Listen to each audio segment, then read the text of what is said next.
नमस्कार दोस्तों, नवरात्रि के 5वें दिन की आप सभी को हार्दिक शुभकामनाएं।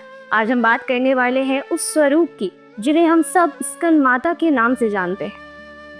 आपने अक्सर सुना होगा कि स्कंद माता भगवान कार्तिकेय यानी स्कंद की माता है, लेकिन क्या आप जानते हैं इस दिन को लेकर एक बेहद खास रहस्य भी है। चलिए जानते हैं। धार्मिक मान्यता के अनुसार माँ दुर्गा का यह स्वरूप शांति, करुणा और मातृत्व का एक प्रतीक है। माँ की गोद में बाल स्कंद का होना ये दिखाता है कि माता न सिर्फ शक्ति देती हैं, बल्कि ज्ञान और धर्म की रक्षा भी करती है। परंपरा ये कहती है कि इस दिन भक्त कमल के फूल और पीली वस्तुओं से माँ की पूजा करते हैं, क्योंकि ये समृद्धि और सौभाग्य का प्रतीक है। चलिए अब जानते हैं भोग का महत्व। और हाँ, एक खास बात जो लोग नहीं जानते, माँ स्कंद माता को केले का भोग अति प्रिय है।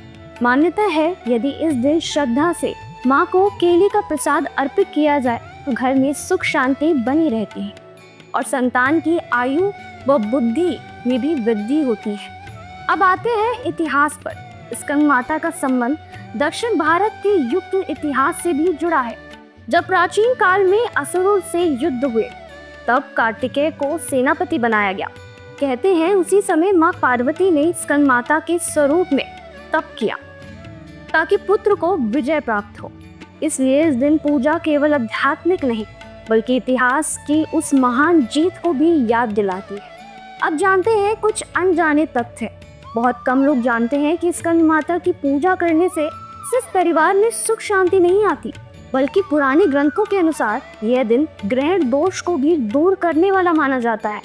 यानी अगर किसी व्यक्ति की कुंडली में चंद्र या मंगल से जुड़ी बाधा है तो स्कंद माता की उपासना से संकलित करती है।